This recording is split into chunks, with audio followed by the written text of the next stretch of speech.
How's everybody doing? Good to see everybody here. The Administration and Finance Committee meeting for Tuesday, July 13th, 2021 is called to order at 8:18 p.m. We've already had a moment of silent meditation. We've already had the Pledge of Allegiance. Madam Manager, sorry about that, Madam Manager, don't mean to bother you. Could I please ask you for a roll call, please? Absolutely, Mayor. Member Councilperson Lightfoot Ward. Member Councilperson Perella. Here. Member Vice Mayor Urbom. Present. Vice Chairperson Councilperson Martin. Present. And Chairperson Mayor Nickerson. Here. Mayor, you have a quorum.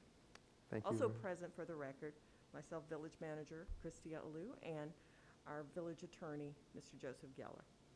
Thank you very much. I appreciate that. I'm sorry, and our interim CFO, Mr. Chris Wallace, and Lobbyist, Richard Pinsky and Mr. Eli Natolis. Thank you very much, Madam Manager. I appreciate that. Approve of the agenda. Is there anything that you guys want to add or delete from the agenda to or from the agenda? Now's your time. Yes. I think it might be prudent to move item G5 to G1 and then subsequently move the others so that the lobbyist update could go first, and then they might be able to get on with their evening. Sounds good. I agree with that. Do I have a second to move G5 to G1 so that the lobbyists can go first? Second. I have a motion. I have a second. All in favor say aye.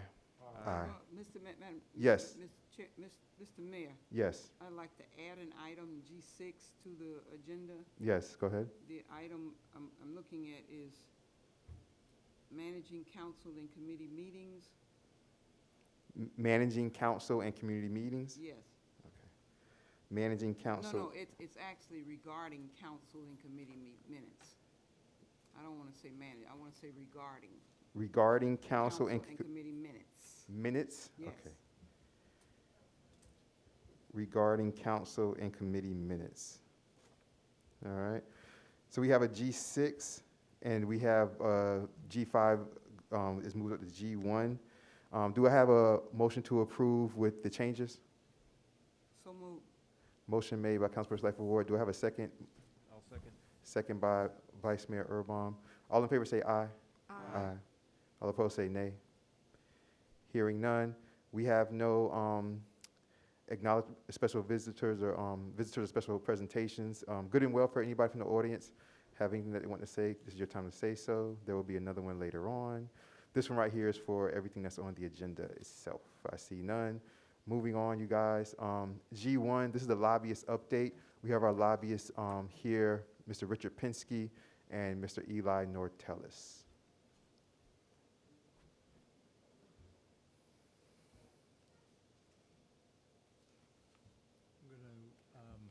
Kill time waiting for Eli. I apologize. My name is Richard Pinsky, and congratulations to our new council members and returning Representative Geller and Manager Christia Alou. We first want to congratulate the village on submitting a successful appropriation request, which is the traffic calming for the Horace Mann School. We were successful in $300,000 appropriation that will come through FDOT. These are the kind of projects that you as the policymakers come up with that make us look good, because if it was a cuckoo project, it wouldn't see the light of day. But you did come up with a very good project that had a regional impact. It helps folks in the area, and it's a safety issue, so it was a good project. You want to thank State Rep Dottie Joseph, Richard, while we're at it? Absolutely, and so our sponsors, Representative Joseph and Senator Pizzo, worked very hard to get them in the budget, get the bills heard in committee, and get them through the budget process.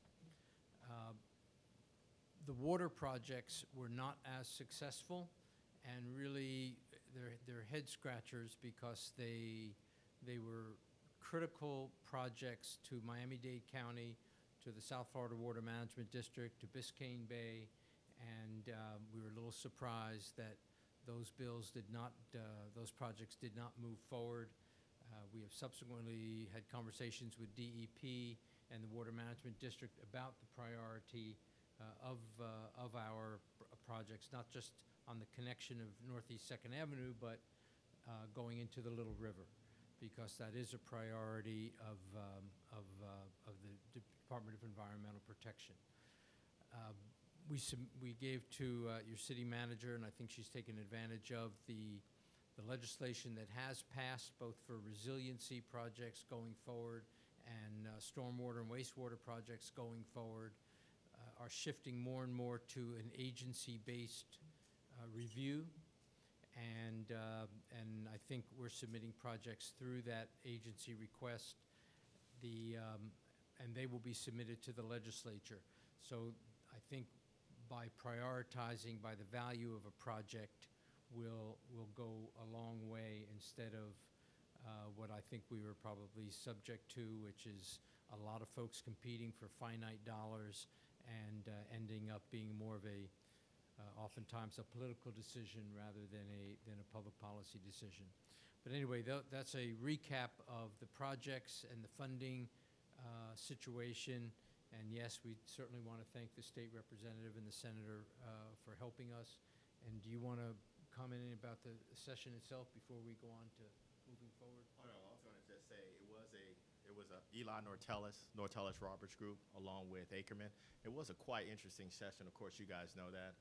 Representative Geller, of course, you know, the Capitol was for the most part closed. So a lot of things were happening in a non-traditional way, but we're able to successfully, like Richard talked about, with the help of Representative Dottie Joseph and Senator Pizzo, we're able to get things off the ground. But as we move forward, which we're going to get into, it's going to be a different format. What I mean by format, the Capitol, meaning the House, the Senate, you know, all the offices will be open for business, meaning guests will be allowed. And this was like probably the first time in a while we haven't had someone from the village council go to Tallahassee and advocate for, or you know, speak for the other than representative who's already there, but speak on behalf of the council. So we look forward to the next session that's going to start up relatively quick, which is going to start this year in January, opposed to the usual March date, but committee weeks starting earlier. Talk about the committee weeks. All right. Well, committee weeks usually will start to get underway sometime late fall, but because everything is starting early this session, meaning session usually starts March, ends in May, but for this upcoming session, it's going to actually start in January and end in March. Committee week's going to start in September. And I say this, and the dates are there, and if you guys don't have it, I'll make sure that we'll resend it, make sure all the council members have it. But they're going to start in September. There's committee weeks in October. There's going to be some in November, and of course, December and everything start. The important, especially with the project, whatever we decide to push for this upcoming session, we're gonna start it now, because I know you guys are not meeting, which is gonna be kind of interesting here, and there's gonna probably be a lot of emails going back and forth since you guys don't have a meeting in August. By the time you guys meet in September, which is towards the end of the month, that committee week already has taken place, because I believe it's in the first couple weeks in September. What we're gonna need to do is start advocating for your projects early. Yeah, actually even now, matter of fact, we're both in town, and we're actually going to be meeting with some members while we're visiting South Florida area. You got me something? No, the forms for project submittals are out. We've sent them over to your manager to start thinking about, and that's sort of what we wanted to focus on this evening. There will be the usual encroachment on local government. We know that's going to take place. This last session was unprecedented in the attack on local government, on preemption issues. It seems they get worse and worse and worse every year, so we anticipate that. There will be redistricting. There's going to be some big issues that will be overreaching the legislative process, but if we can talk about projects that will benefit directly the village, that will be the conversation that we're going to want to engage directly. There's always issues that you care about, that we follow and we track for you and report on every week. But the projects that will make the village a better place for your residents, quality of life, like the traffic calming. Yes, we certainly want to continue with pushing hard for that connection on Northeast Second Avenue, so Raider Church, those kind of things can be developed. But what else that you may be thinking about in your budget meeting this evening that, let's say it's the park next door, and maybe you want to add some disability access components to the park. Those are the kind of projects, because that park will have a greater impact upon the residents and everybody in the area. So there may be a park improvement. There may be historic areas that you want to highlight for your community that may bring either economic development. We certainly, like I said, Raider Church, there may be areas in the little farm area on US 1. So what is it, and I don't know, there may be enhancements to the traffic circle, things that you wish you had more money for. You may have some money that you want to put towards a match. Maybe you always get left out of the MPO process. So what are those items that you may be thinking about? One thing that I suggested to the manager was this very building. This is your hub. This is not just your city hall, but it has been a meeting place, but it can be enhanced as a meeting place. You may want to start feeding seniors and other folks that is your kitchen able to do that? So the things that you want to talk about that may have a regional or larger community impact, and not just it's us, only for us only. Those are the things that the legislature and the governor usually frowns upon. But what are you doing for the greater community? And those are the kind of things to be thinking about for the budget process. You want to add anything? Or we're happy to answer any questions or engage in any conversation, but Mayor, we'll turn it back to you. Any questions or comments from the council? Vice Mayor Earl. Thank you, gentlemen, sincerely. So the thing that is, that red light flashing in the back of my head is the septic to sewer and stormwater mitigation. So, I do think there are avenues of being able to find communities and other lobbyists and representatives, honestly, throughout the entire state, who have a similar need of getting septics onto sewer. In addition to that, the stormwater mitigation in terms of flood mitigation, right? So I do think that I understand, I understand it's an uphill battle. Everybody's asking for the same thing, but hey, if we can get in with people who are asking for the same thing, then maybe we do find some assistance there. So for me, that's just the one thing that I would not give up on, and just keep trying to find, a coalition of people who are dealing with the same issue. So, the septic to sewer is a clean water issue. So, I sat in a webinar where they showed, where an estimate of where all the remaining septic systems in Miami-Dade County are, and it's kind of a spotted map with, orange represents a septic tank, and there's little dots of orange everywhere. But then El Portal is this massive, section of orange. Infrared. Right. And so, yeah, like there, And so, I do know that there are agencies out there who've already gathered this data, and I know that there's other communities that are dealing with the same need.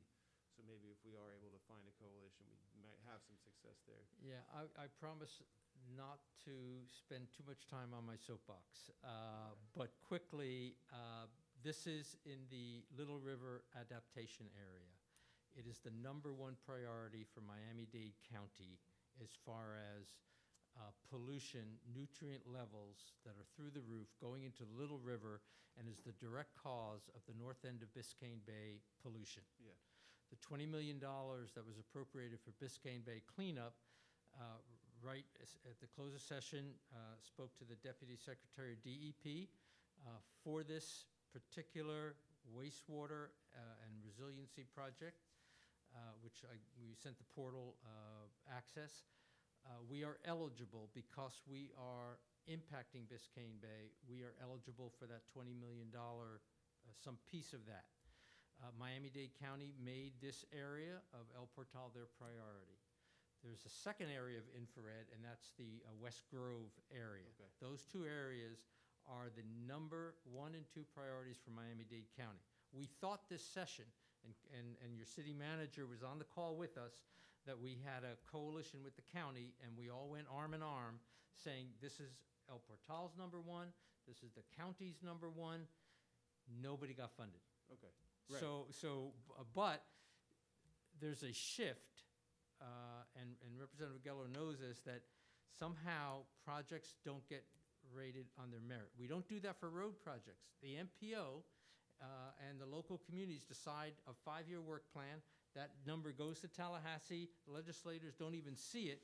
They know they're funding 5-year work plans. Okay. Slowly, DEP and the water management districts are shifting over to these work plans for water projects. Okay. So hopefully, in Sure. the future, they're going to be on their merit. So right now, the village is actually submitting projects Okay. like Northeast Second, because we qualify for the wastewater one that's out right now. The Biscayne Bay septic tank, we qualify for that. So we're in the process. This has been a pet peeve of mine for a long time, that projects are not decided on their merit. Okay, very good. I think I'm we're on off my soapbox. No, I think we're on the same page there. Okay, and then just quickly, the other items I have front of mind would be anything related to,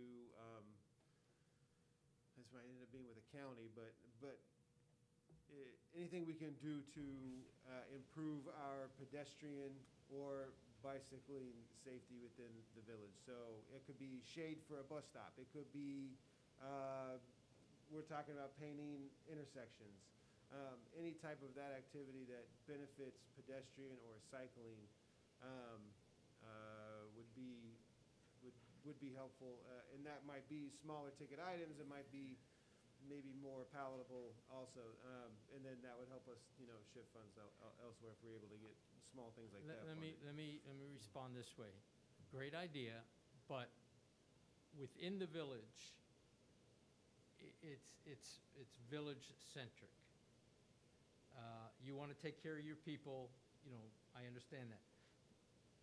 By contrast, if you were trying to link the village with your business district on the west side of Northeast Second, Right, and you wanted it to be more pedestrian-friendly to get to the businesses, right, that would be a pedestrian project okay, that the legislature would look at, as this is a regional okay. impact that's taking care of businesses and things along Northeast Second. Yes, Say you want that you that. want a crosswalk over here by Yeah. the circle, Right, who's that benefiting? gotcha. Got it? Okay, so Okay. yes, we would definitely be looking for some type of, because right now, it is the case where people on the east and the west side of Right. those two thoroughfares, specifically Northeast Second with the businesses, Right. it really is an incredible challenge to accommodate people transitioning. Absolutely, yeah. And I so- just want to put it in context. Also that being it's a- also being a difference public- between taking care of something within El Portal Right. and a regional. Right, and then also that being on a existing mass transit corridor, Right. so. And as the businesses are starting to come,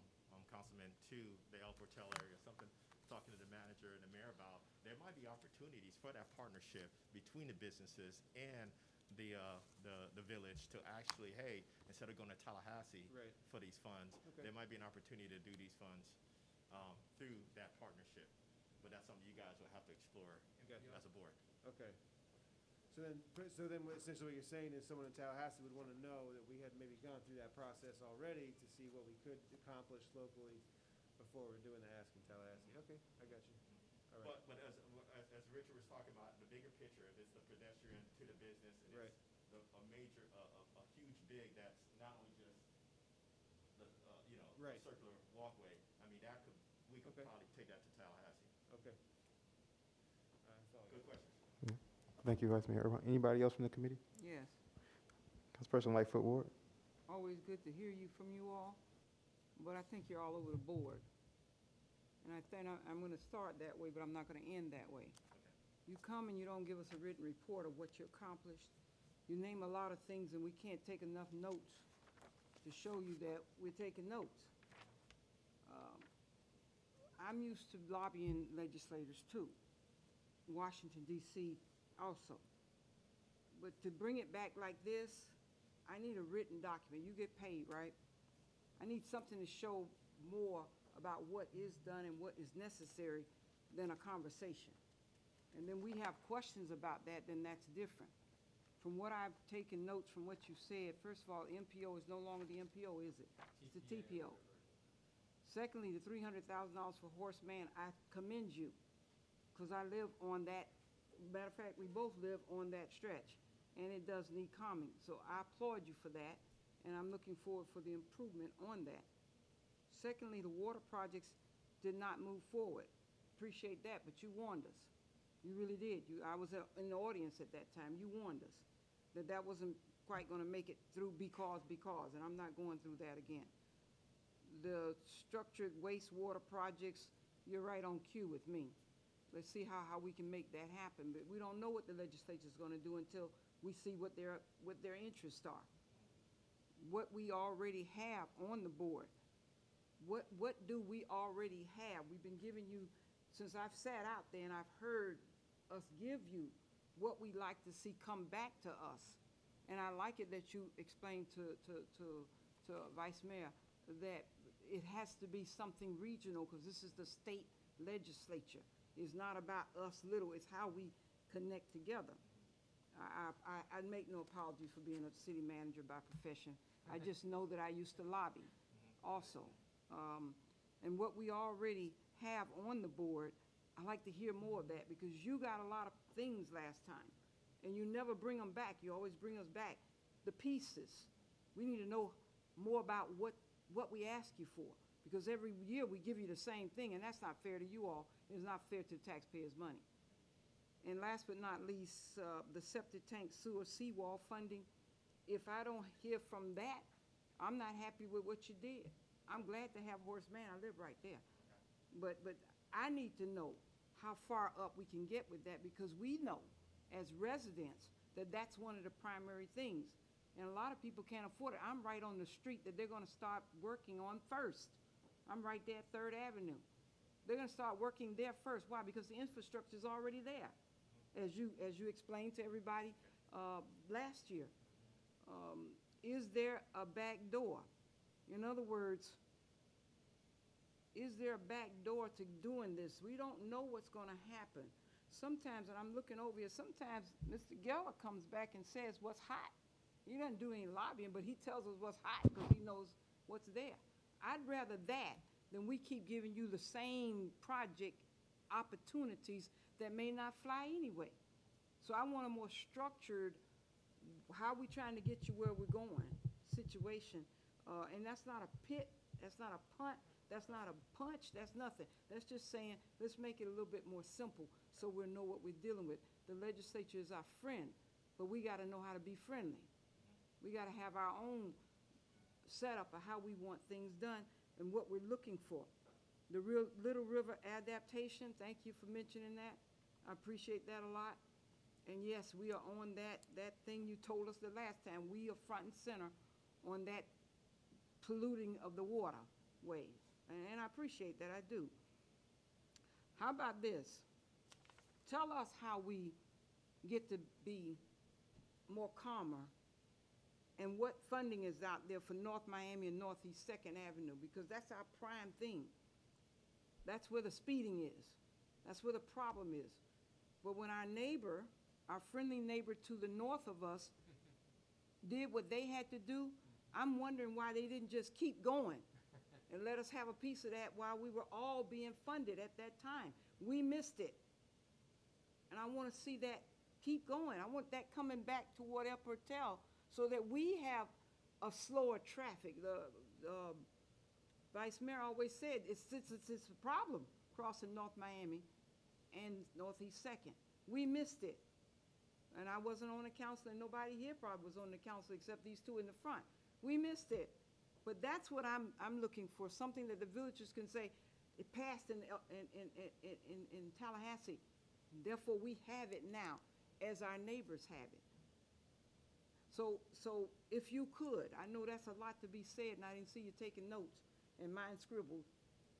Okay, your mind is good then, it's better than mine. I think we're the same age, but Well, if you Councilwoman, can do that for us, then I think that would make it a little more orderly. What I like about this council more than anything is they have a worksheet that tells us projects that we've accomplished and things we still need to accomplish. I like that. But here, you all just say, come and tell us what else you, no, y'all up there. You all are up there. You know what's hot. You know that frying pan. You know the terminology I'm using, right? You know what's hot, but you're making us guess about what we need when every year it's the same kind of thing. It's not gonna pass, and don't leave us thinking it is. But what's hot up there, that's what we need to try to jump on. Appreciate your report. I just like it to be a little more structured. You've given a lot, and so for the new council folks, during session, we give a written report every week about every bill, and then early in session, we ask and in the past work with the village manager, what are the issues you want us to focus on? We just don't, pick them out of the air. We show you the bills that we think you will care about as far as local government. Then you tell us, through your manager, we care about this, we care about that, and other communities do that, and they tell us, follow this closely. We did communicate that last session resiliency was hot, sea level rise, those are hot items, sexy names of the projects and whatnot, but that's the kind of stuff that's going on. And then usually, and I'm anticipating this time, probably in September, is when we come with our PowerPoint after we have the dialogue. But this budget workshop would be the time that, we got to get a feel of what's your vision. I mean, do you want parks? I mean, what is it that you want? This was a good item that we just heard. That's why I say we were successful because you gave us Horace Mann. That was a great project. So that's the kind of stuff, and I would have no idea that traffic calming would have been an issue had you not told us. We helped you articulate that into a project quest. So, hear you loud and clear, and this was not the night that we would come with written, here's what you should be doing. We thought we were going to hear some budget stuff tonight like this. What are the things you're thinking about? And then we work with the manager and formulate. But right now, the water projects, that's front and center. Everybody's got to have a deadline coming up, and then another one in September. We got to get those water projects in. July 15th. So. But I appreciate your comments and your support. Thank you very much. Thank you very much. Before I continue with the council, I know Attorney Geller has something that he wants to say real quick. Just very briefly, building on what Dr. Lightfoot Ward said and Mr. Pinsky's point earlier, the next meeting after our July meeting in a couple weeks will be September 28th. As was pointed out, the interim committee week is the week of September 20. So what you may want to do, Mayor, just a suggestion, whenever we schedule our first budget hearing, you may want to tack on to the first one, which is usually a little quicker than the second one, the kind of thing that Dr. Lightfoot Ward suggested, where the manager gets with you guys, gets with the lobbyists, if to the extent you need to approve some kind of a work plan as to what your priorities are going to be. I mean, listen, a lot of people have work plans for the legislature. That doesn't mean they get done, but you try. So that may be an opportunity for you prior to, because the first budget hearing will presumably be earlier in September. That may be an opportunity for everybody to work with the manager, with the lobbyist, and get something, if that's the direction you want to go, and approve that work plan the night of the first budget hearing, and then you're in advance of the first committee week, as Mr. Pinsky pointed out. Thank you. Thank you, Attorney Geller. Madam Manager.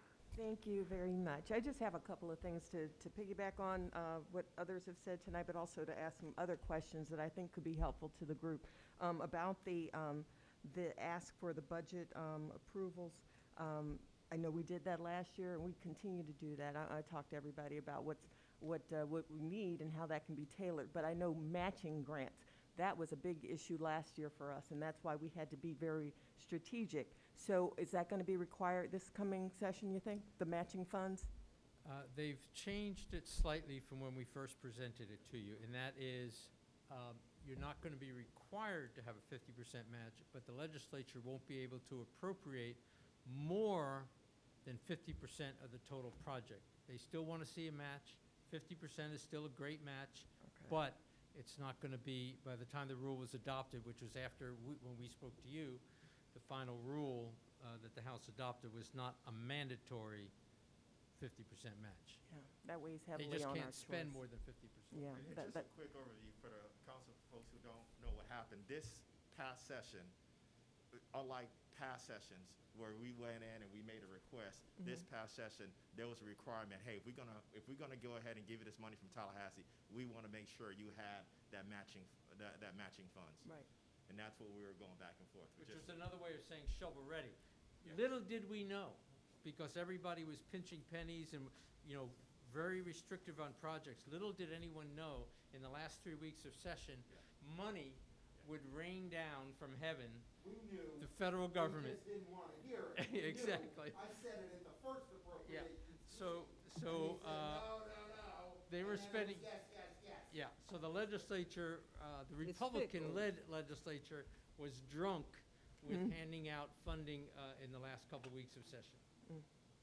But I have another question.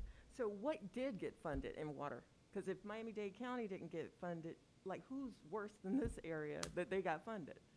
I mean, Miami-Dade- just so we can plan, you know? Miami-Dade County got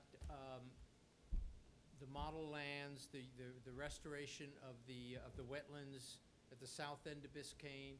They got, I think, very few projects for the county. Municipalities within the county did get water projects here and there, not many. It was very scarce. Any of our neighbors?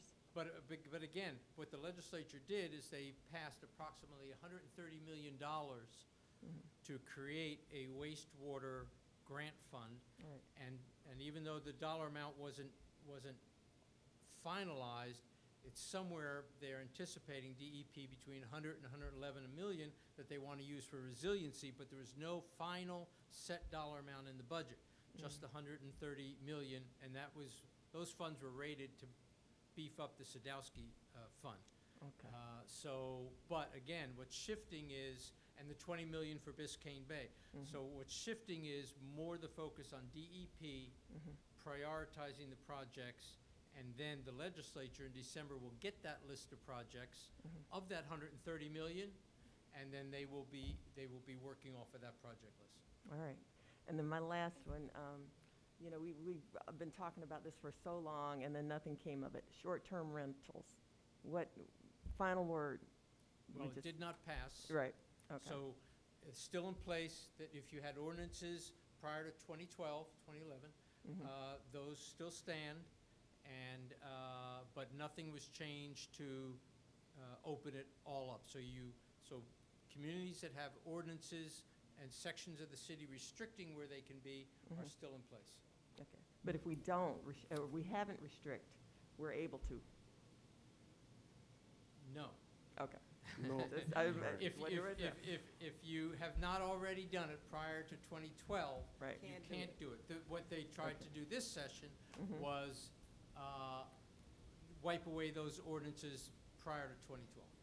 And now, but we are, I'm sorry, but we can actually have we can force them or have licensing or register the short-term rentals. So, in other words, there's a lot of short-term rentals that are operating without any type of licenses, or the village, it doesn't have any count of how many, short-term rentals. We don't get revenues from it. There's no licensing, Oh, or none of that. well, I'm going to defer to your counsel, but you can license them. There's nothing, you just can't Okay. say you can't have a short-term rental, but you can do certain things that you would do for They have to any be other business, registered, whether it's right. fumes, parking, but you just can't say, You cannot have it. Darian, you Right. can't can't say, Right. but you can certainly occupational license them. Okay. And then Perfect. Thank you, guys. Okay. Thank you. Uh, I'm not sure if it's go ahead. for the attorney or for you guys, but would annual inspections be on the table for short-term rentals? As far as It's like my a understanding requirement? only for health Only for health, okay. and food, you know, any health-related, fire, you've got to make sure that you would have your same fire extinguishers, smoke detectors, any of the things that, you can't discriminate just because it's a short-term rental. Okay. Thank you, Vice Mayor. Anybody else from the committee? Hearing none. Okay, you guys, when we get to the budget, and it's interesting, Attorney Geller, we're on the same page. When they first came up, I started writing everything I needed to start to write for the budget, so it's all good. So when we get there, we'll be on the same page for that. Thank you, guys, appreciate, we'll be in touch. I know we have Thank meetings you. this week. Very much. We have meetings set up for this week, so we'll be seeing each other. Okay, thank you. All right, appreciate it, you guys. Thank you. And so what you guys want to do in the meantime is just start thinking about what type of projects you might want to start to give them. So just start brainstorm about that, all right? Okay. Because we'll be seeing them later on soon. All right, you guys. All right. Okay, so we're moving on. So G1, G2, and G3 are all pretty much together, you guys. Well, G2, G3, and G4. G2, G3, and G4, which are the RFP and RFQ slash RFQ process for the information technology services, IT services, for the CFO services, and for the attorney services. And so all this is that in your agenda package, those documents were in there. And so all we need to do is that you guys take those documents that's in the agenda package, you look over them, and if you have any changes that you want to make to them or anything like that, bring those changes to the full council. At the full council meeting, we'll be going over those in detail for any changes or adjustments. Oh, you know, I don't think this should be in the RFP. Oh, you know what's missing in this RFP? I think this should be in the RFP before the village manager sends those out. So, all right. So tonight, I just put this on here because you guys got that in the agenda package. You guys got those documents in the agenda package that was sent out last week. And so start to go through those three for the attorney services, for the, because you guys know right now, Attorney Geller's, he's an interim attorney. He's not permanent yet, or he's not permanent. We have to make a decision. So we have to do an RFP for the permanent attorney services. The IT services, we've had some problems with our IT service off and on, and we just haven't had any to look and see any other competitive IT companies out there. So I'm opening that up, and the CFO services also. I'm going to be opening that up because our CFO is the interim CFO. All right, so any questions about that, you guys? Like I said, just look over them, bring your questions to the full council, and that's when we'll be going over them in detail. Any questions? Yes, I have a question. Yes. Councilperson Lightfoot. Mr. Mayor, Yes. thank you for volunteering that we've had some problems with the IT. I didn't see how long the contracts last, so I'm curious as to how long we've had the current IT and the current finances contract or whatever we are operating under, since I didn't see that anywhere. I just saw the application for requests for RFPs. And one of them, the first one, just for the record, if that's the first one, the information technology, my question is simple and plain. If we're not satisfied, that's one thing, 5-year limit. What's the current contract that they have, and how long have they had it? That's my first question for the IT people. I have a statement for the attorney one, and the one that addresses the financial services, same question, but you have in the front page of it, law firms or individuals to provide. I don't think you want the law firms information. I don't think you want that statement, qualified law firms under financial services or individuals to provide finance as, just take out that law firms thing on that one. And and I have a statement for the village attorney services. So unless somebody can tell me how long they've been in place and why we're doing it right now, I don't know why we're wanting to change services right now. I really don't. Councilperson Lightfoot Ward, if I may. Just answer that, because I still have a statement that I want to make. Okay. But just help me with that. I know that interim attorney, the attorney is interim. I was here when he got voted in as interim, so that's why I want to make a statement on that one. But the other two, I don't have any idea how long they've been here. And is this a punishment, or is this a necessity that we have to do with these two firms? I Okay. know we need a finance. I know that. I know we need a finance. Because the gentleman sitting there, and he's like interim too. I know that. I know that. But just tell me how long are these contracts, these two contracts have been in effect right now. Are we being fair? This is an austere time. And I don't feel comfortable moving people, recognizing that this is not a good time to be looking for bids when this is different. But I need to know history right now. Why are we doing it right now? Do we do it annually? Do we have to do it annually? And the young men have been working very hard to make sure this IT system, which is not the best, is not the best, and it's not their fault. I have to know. Why are we doing this now? Councilperson Lightfoot Ward. That's my question. But Okay. I still got- Well, first of all, let me say this. If you're referring to this young man here, Is that our IT person? that is not our IT Okay, services. then I'm talking about the one I can't see. I'm talking about who are these people? And are they good, bad, or indifferent, or we need to get rid of them? I don't know, and I want to know. Okay, secondly, we're opening up the RFP. Go ahead, Madam Manager. I just want to answer the questions. The contract we have with our interim finance director was only to be 6 months. It's been almost 2 years. So that has long since expired. That's one. The second with the IT. The IT department, that was a contractor that came on board with us over 4 years ago. During these 4 years, that service has diminished significantly because they sold the business to someone else, and we have different tech support. So we have really struggled with our IT, and we want to do something more. We want to see what else is out there. So it's been at least 4 years that I know of. It may have been longer, but when I came on board, they were already our IT provider. And you know the story about the village attorney. I appreciate that, because You're if I had seen just a cheat sheet, I wouldn't be taking this time right now. 4 years? Okay, I got you. And finance services, 6 months turned into 2 years? I got you.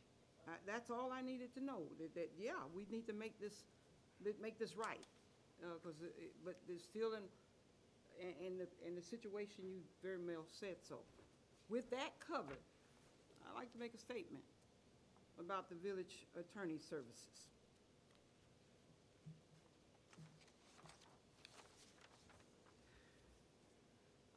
As I commenced last week to review and study tonight's agenda, I was truly taken aback, given the realization of how instrumental Attorney Joseph Geller has been since the village council named him as its interim village attorney a short 5 months ago.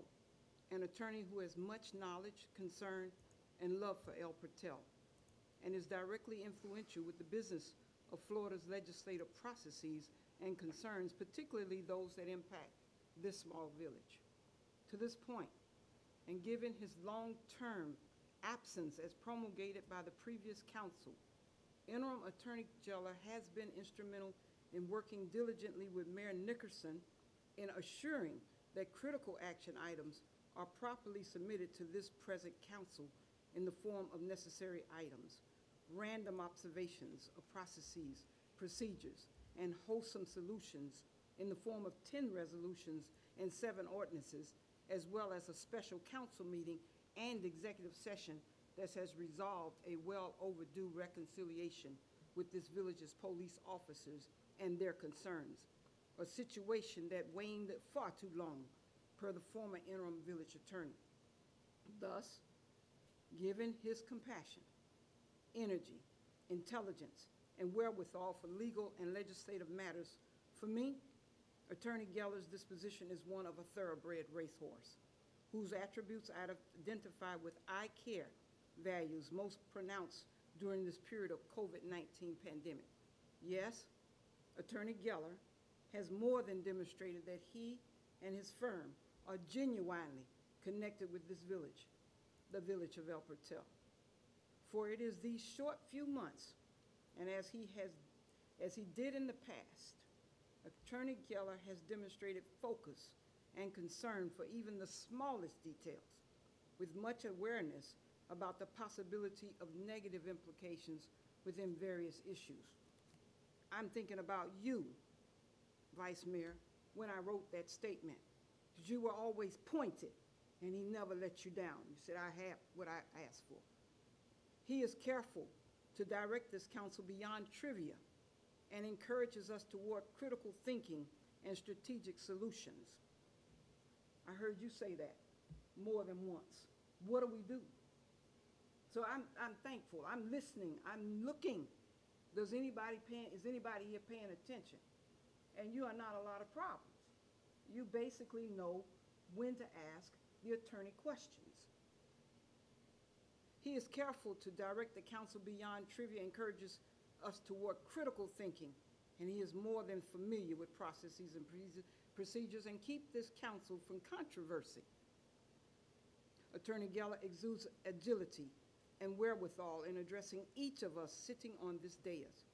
He is also compassionate, and his ultimate goal is to do what is right rather than what is convenient, which is what most city attorneys do.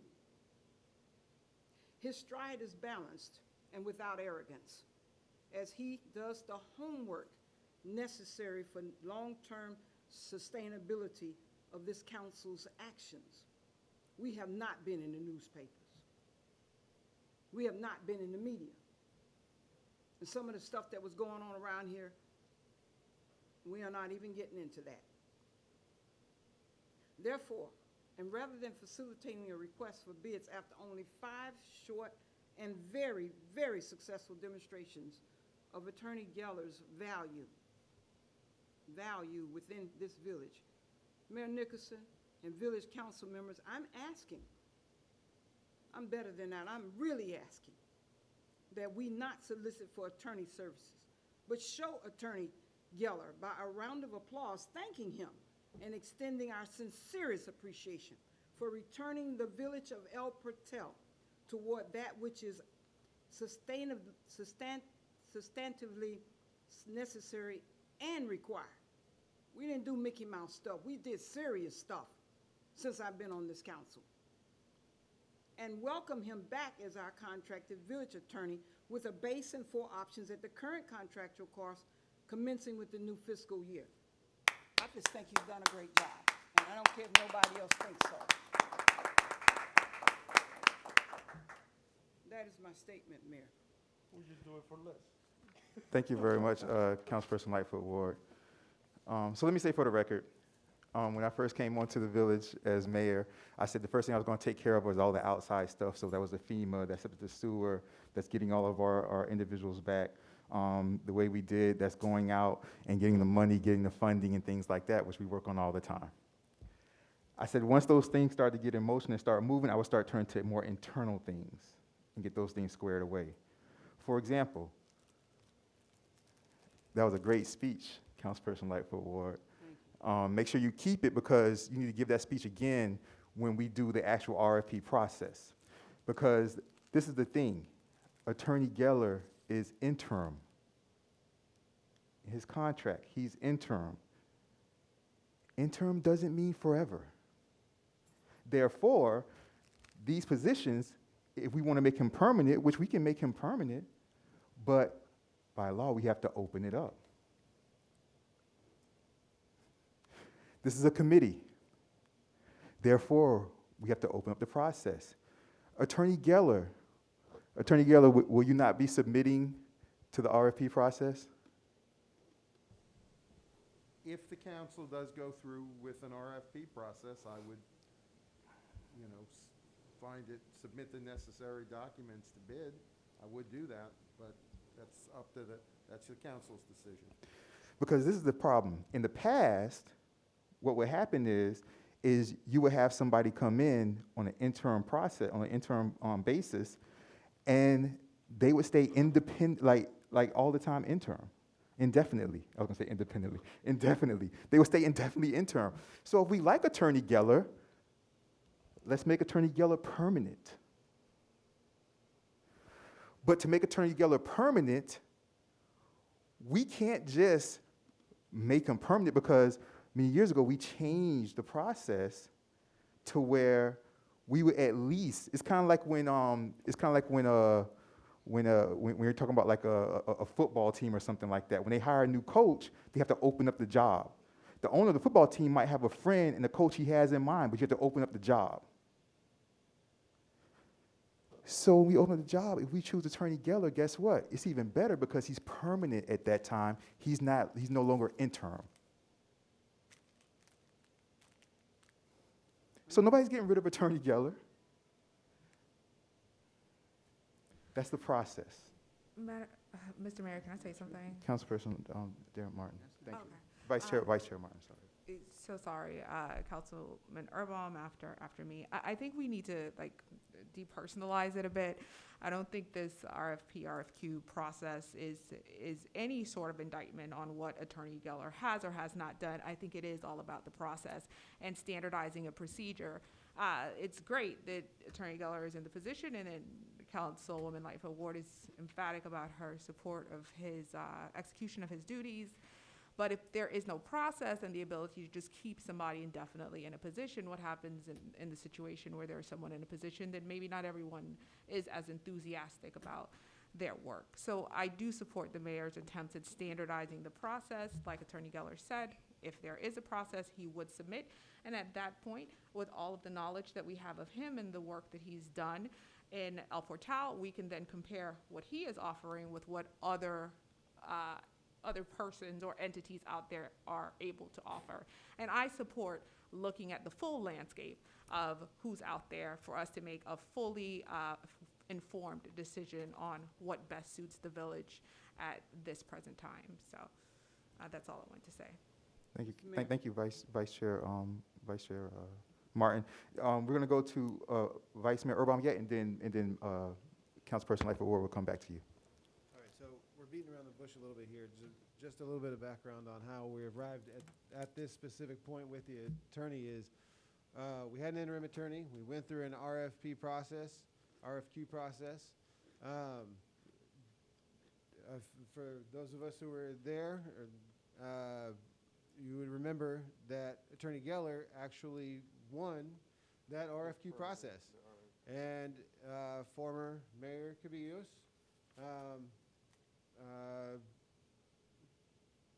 basically exploded that situation to where things became cloudy to the point where a decision was made to redo the RFQ process. And that is where we're at now, is redoing this RFQ process.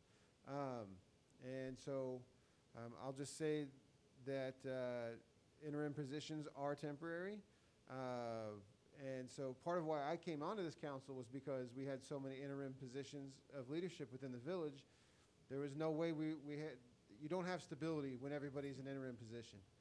And so the chief situation, the police chief situation has been sorted out for cynical reasons. However, is sorted out. We certainly have a phenomenal chief of police as well as a phenomenal police department for it. Next was the attorney.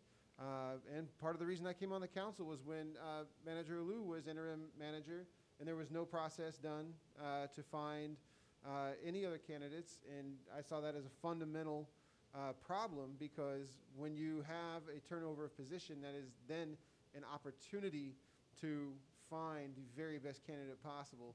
And there was a consistency of not doing that, and we still have interim CFO, we still have interim attorney, and there are clear repercussions for that.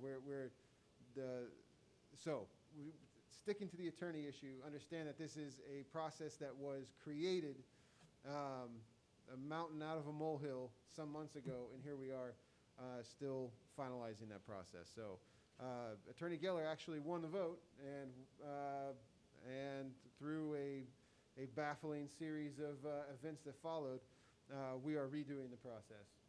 So there are some fairly dramatic council meetings people could go and rewatch again if they wanted to witness how that came to be, but this is the byproduct of a great deal of drama that the air still has not cleared on. Thank you very much, Vice Mayor Earl. You guys, I'm going interior and shoring up everything. We have a meeting coming up with the entire police department for things that I see that I want to correct.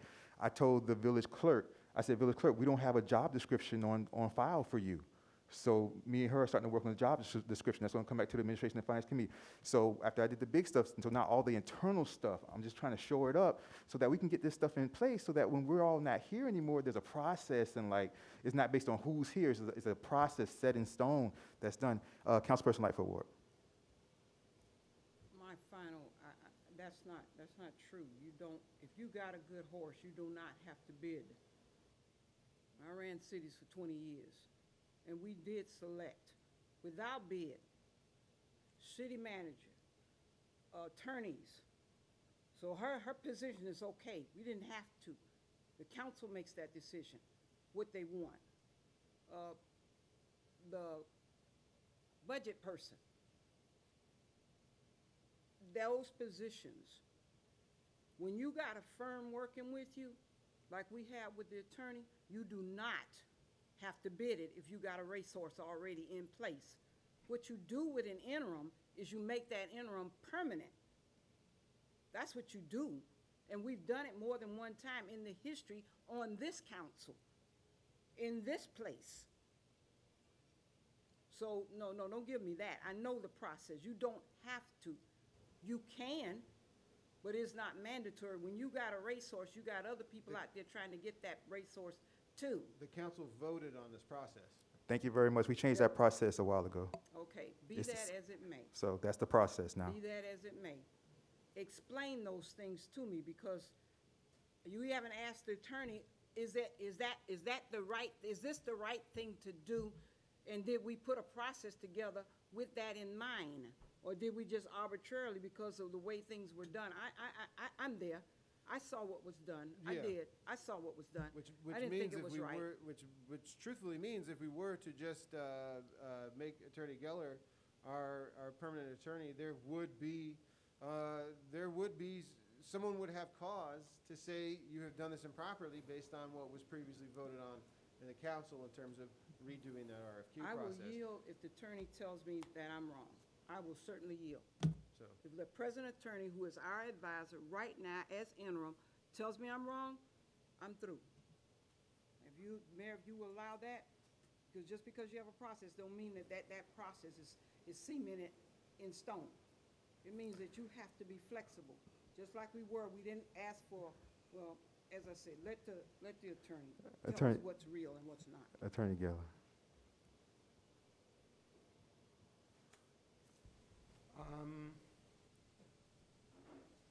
The first thing I would say is that if it's the council's wish, I would be happy to again contact outside counsel to advise the village council about its rights and responsibilities, because I think it clearly demonstrates that my advice cannot be completely impartial on this matter, and I would be happy to arrange for that to better advise the council.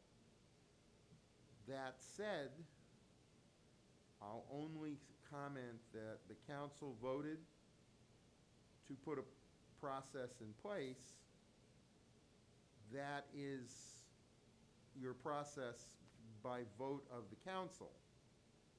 But the council has the authority and flexibility to follow a process that it put in place, but it also has the authority and flexibility to change that It's not a charter mandated thing. It's based on a vote of the council. And I'll note that there were only 3 council members at that time. If the council elected to follow that process, you're certainly privileged to do so. And if the council decided to alter that and move in a different direction within your authority, I believe you have the authority to do that as well, because it's only a prior vote of yourselves. That all said, I'll go back to the first thing I said, which is I'll be happy to arrange again for outside counsel to advise the council on this matter, because it is obviously not something about which I'm completely impartial.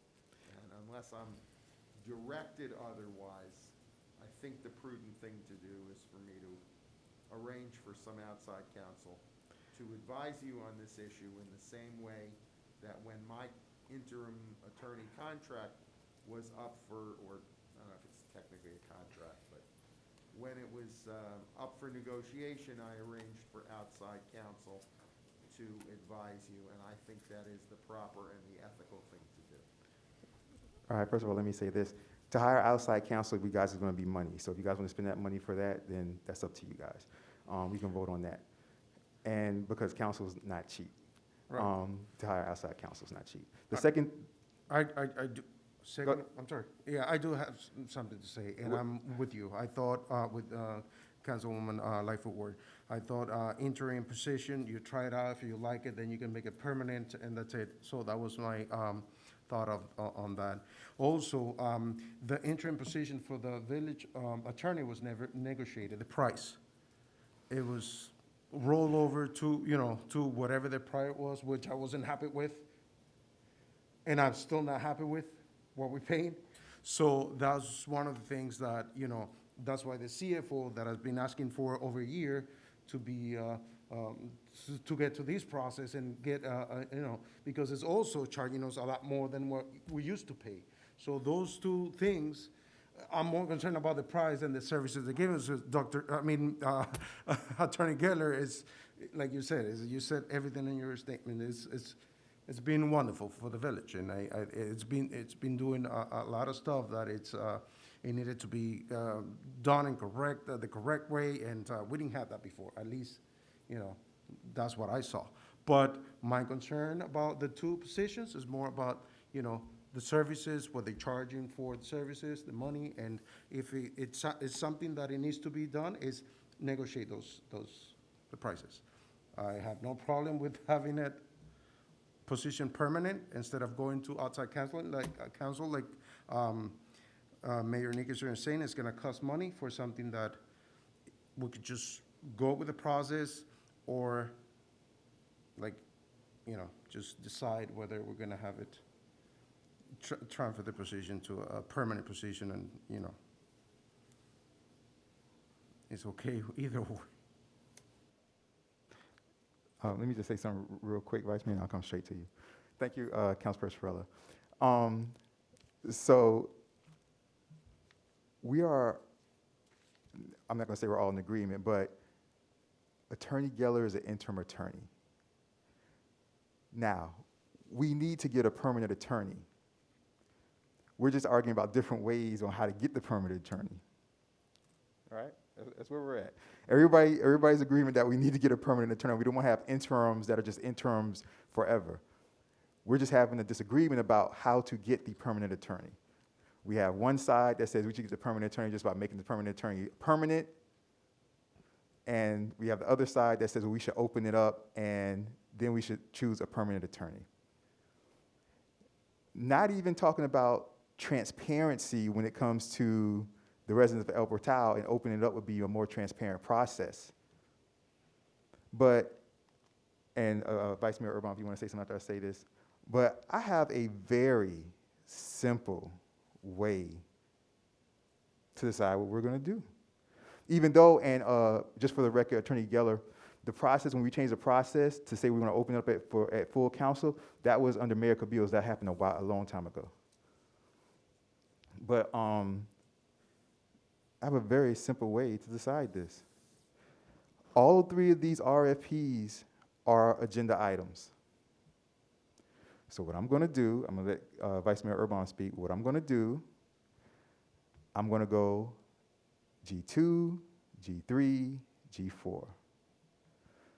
I'm going to ask for a motion to open up the RFP process for the information technology services.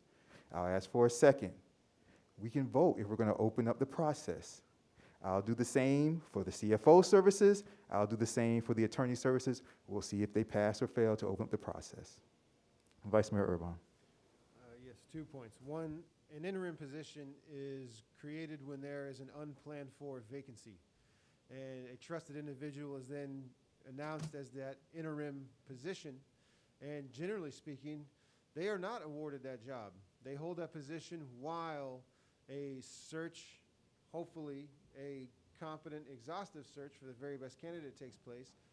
And most often, someone in an interim position is not placed as the permanent, and there's certainly no inclination or intimation of a promise that the position would be theirs. It is done because an interim person comes into existence because of an unplanned for vacancy. If the vacancy is planned for, you don't have an interim position. You just switch out permanent positions. So I want to be very clear that in no way, shape, or form does someone's interim status give them any edge whatsoever into actually having that position.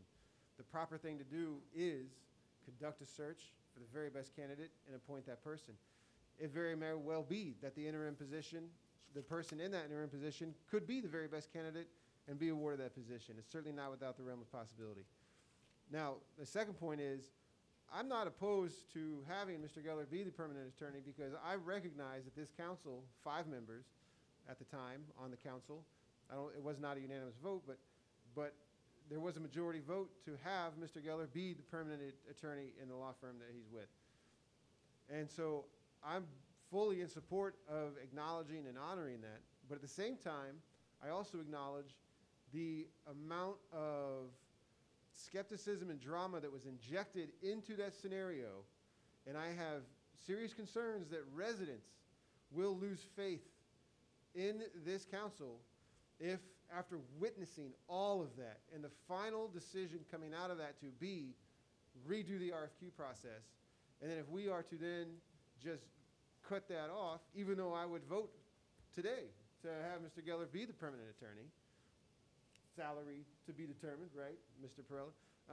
So understanding that, I feel strongly that it is prudent to continue, even though I disagree completely with that decision, but because of the muddiness of the waters around all of that, to achieve transparency and clarity on this, I believe we must continue with the RFQ process that was outlined by the council at that time. And not doing that, I believe, would open the council up to an argument that would bring back a lot of that drama that we will take years to get out from underneath. We are not out from underneath it now, and we will not be out from underneath it next year.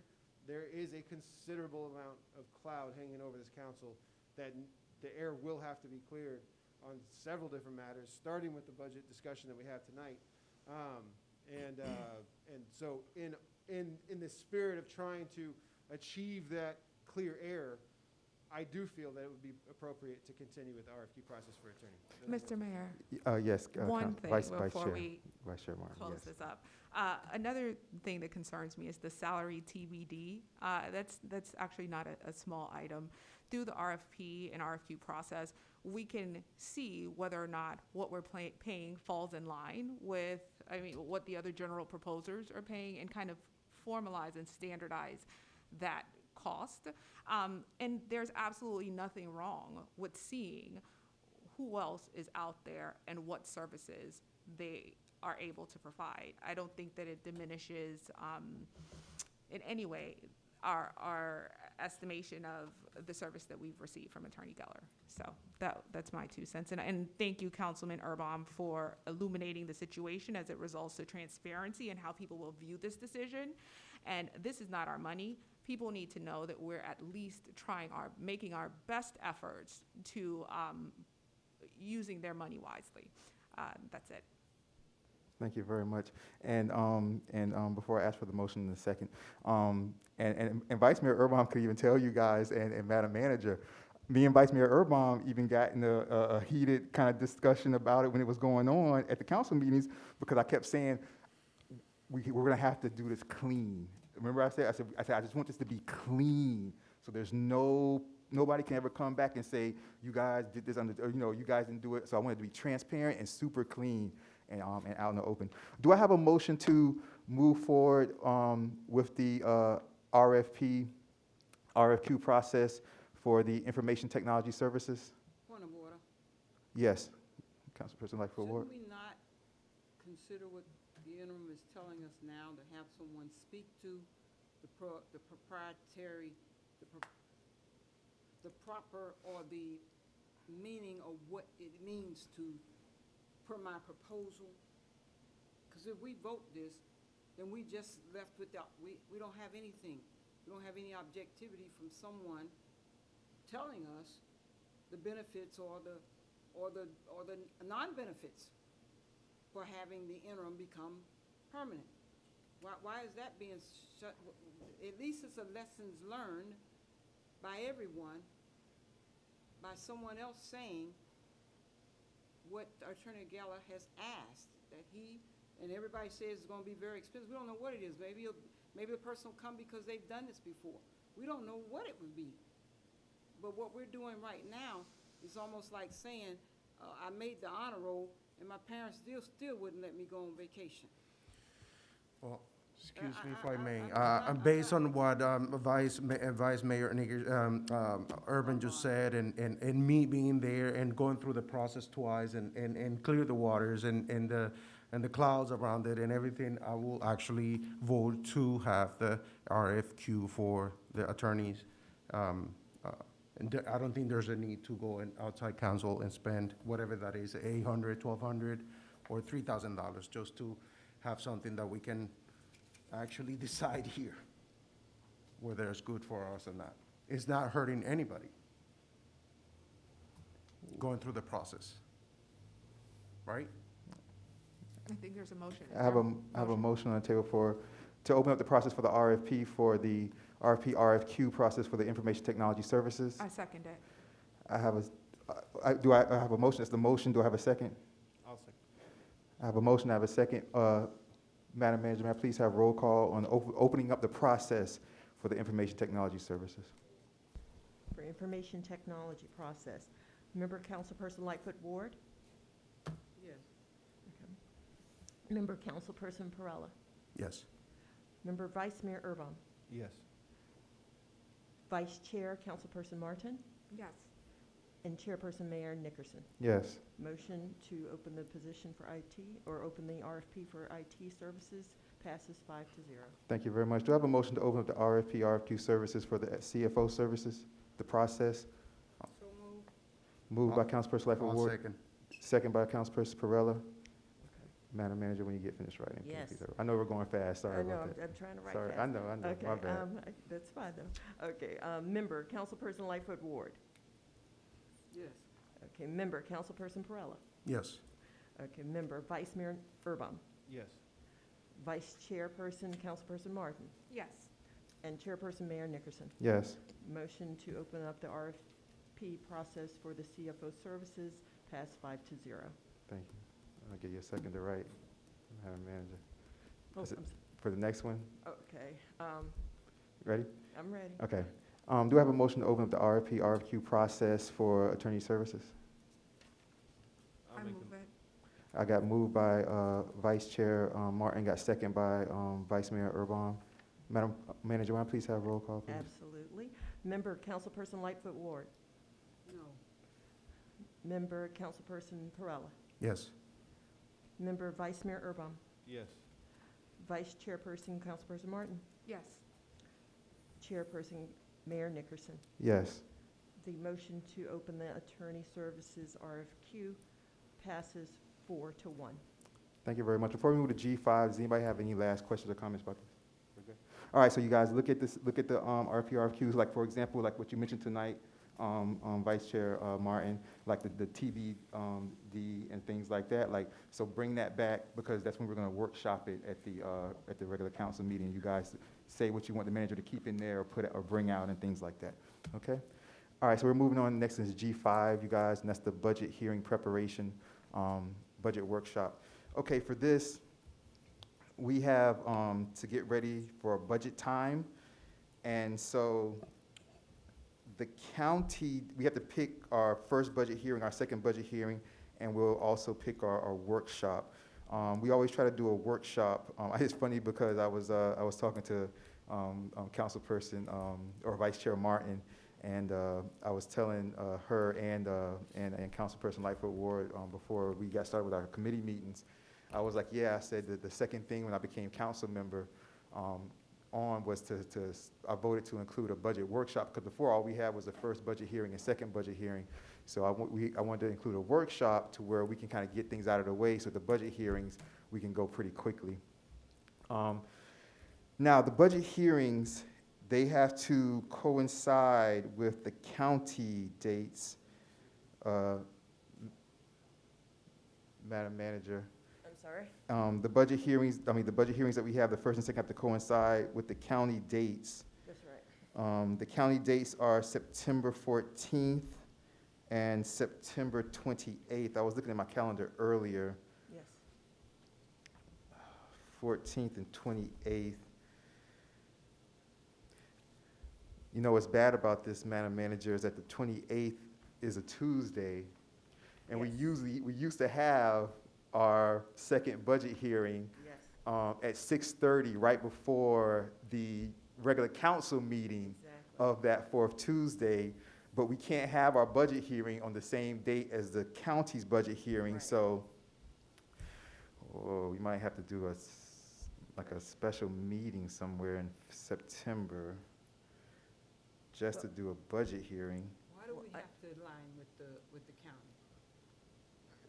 Go ahead, go ahead, Councilperson Lightfoot Ward. Why do we have to be with the county's calendar? Why is that? I mean, why is that? Is there something there that says why we have to be with Mandated or- those dates? Yeah, so, It's The attorney mandated. is raising his hand. okay, go ahead, Attorney Gill. If a citizen wants to be heard on the county budget, the citizen has that right. If a citizen wants to be heard on the municipal budget, citizen has that right, and the same for the school board budget. So the law is that the municipalities have to avoid the nights the county has its budget hearings, so that citizens have an opportunity to attend all of those budget hearings that affect them. Okay, but I And- thought I heard him say they're having theirs on the 14th and the 18th, therefore we have to have it in line with them. No, That's well, what I heard. We have to coordinate so that we do not have our hearing On the the days that they. same night that they have Okay, theirs. now that becomes easy, because we don't have to, we can do that whatever the first Tuesday in September is. Well, and the only thing is that our regular council meeting, which is scheduled for Tuesday, the 28th, which we're permitted to have, we can have our council meeting, but we cannot have a budget hearing that night because the county has its budget hearing. I didn't That's- say that. I I'm just said, saying that's all. neither one of those dates makes sense to me anyway. Why can't we have one the first week in September and the second week in September? You can Okay. have them anytime you schedule them, except the nights That the that county. the county or the school board Okay, have. I didn't understand that at the beginning. All right. I like that. Okay. Yeah, so that's why when I first started speaking, I said, Madam Manager, we have a problem this year. That's what I said. I said, Madam Manager, we have a problem this year. I said, because usually, this is exactly what I said. I said, usually we have it on the night of our council meetings right before. I said, but we have a problem this year because the county falls on September 28th. That's what I said. So, Madam Manager, it's the first date for the county is the 14th. Yes.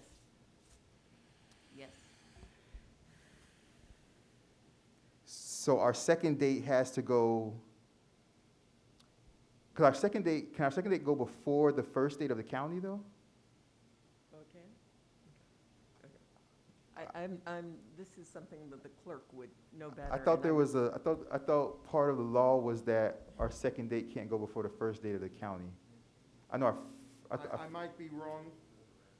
I don't recall that. I don't have the statute right in front of me, but I don't recall that. I don't recall The that. bottom line is typically you can set your first and second budget hearings when you want them, subject to, there is, you know, a couple of paragraphs that govern what you can and can't do that, again, I don't have right in front of me.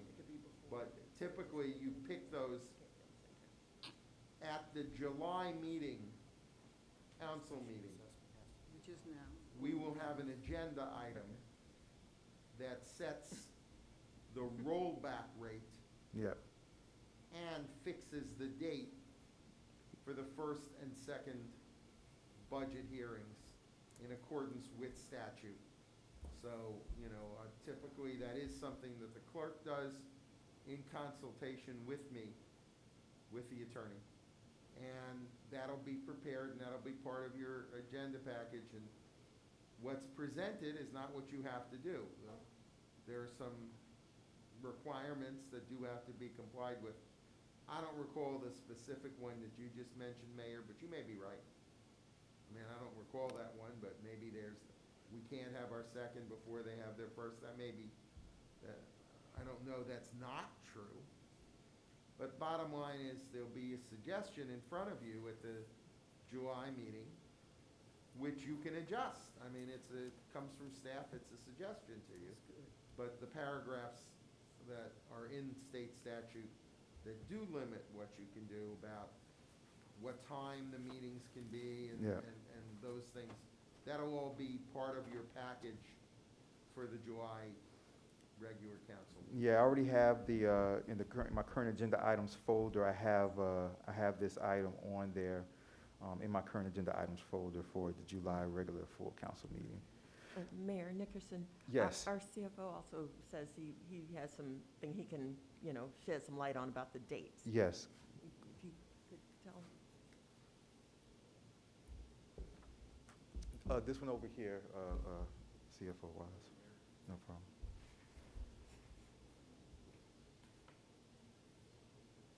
Good evening, Chris Wallace, interim CFO. I just can't hear you. So, the state law governs, state law governs how you have to have your meetings.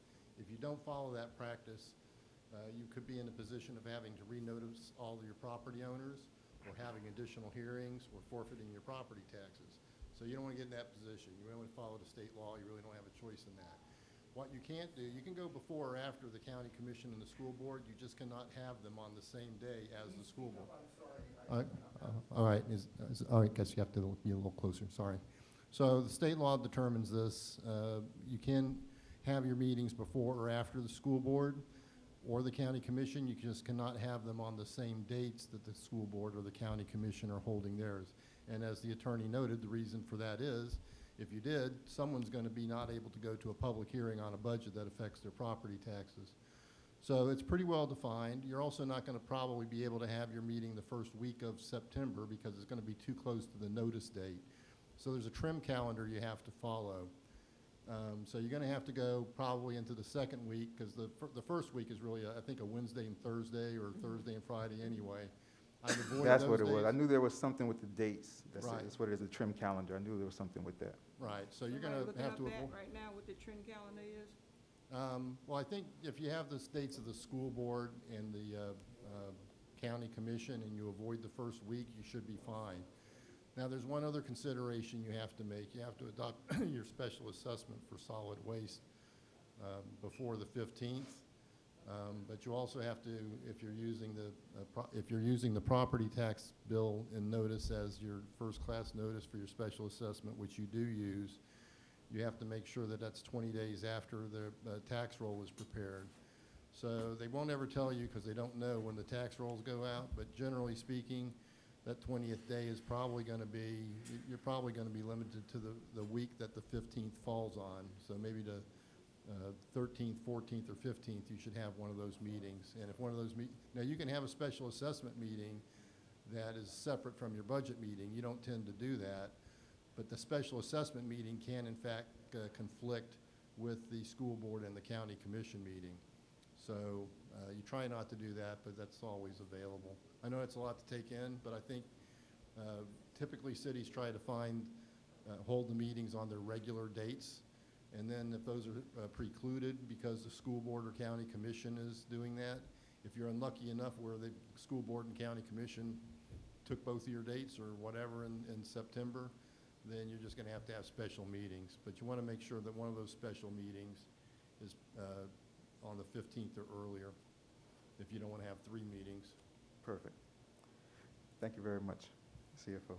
The 15th, Wow. by the way, is the Jewish holiday of Yom Kippur, so. Yeah, and the 14th is a county date. I have an idea, so what I'll do is, I'm going to come back to the full council with the dates. I believe the first one I'm looking at September 7th, and we'll figure out the second one.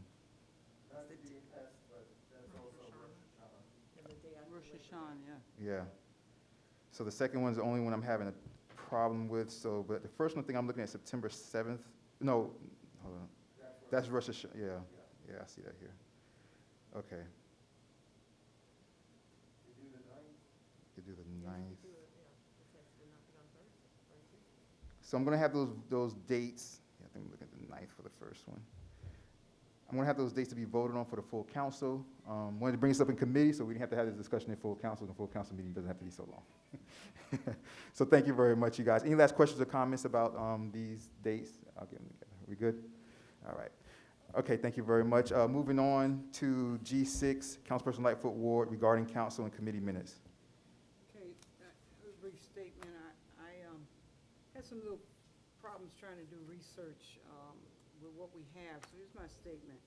As we move toward a new fiscal year, it's noteworthy to acknowledge in this committee meeting that on the village website posted are both council agenda and minutes.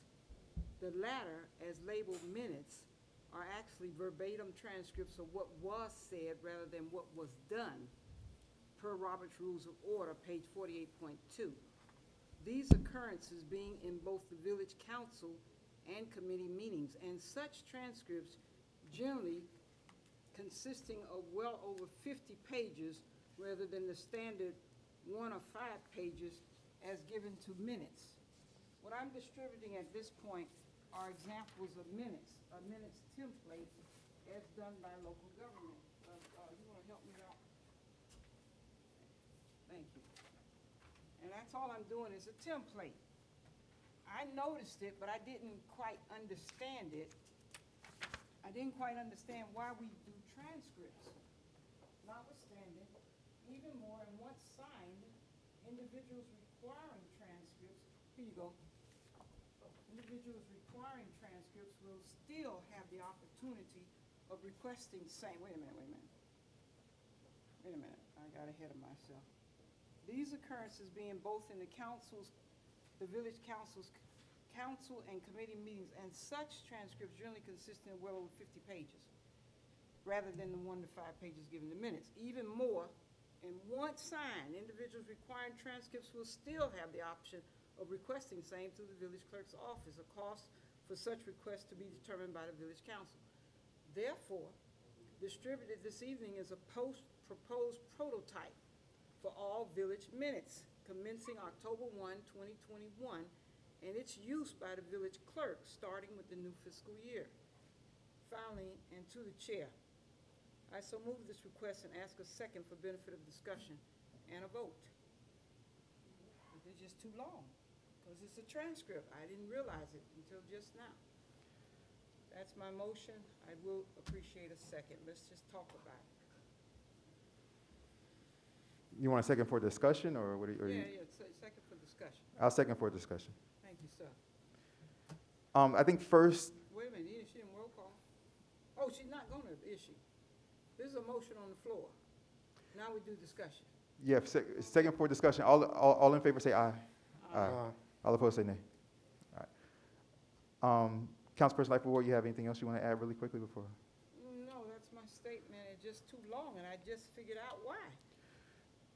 Yeah, so I'm not necessarily against this. You guys know, because you guys get my resiliency and sustainability information from the Resiliency and Sustainability Task Force, you guys.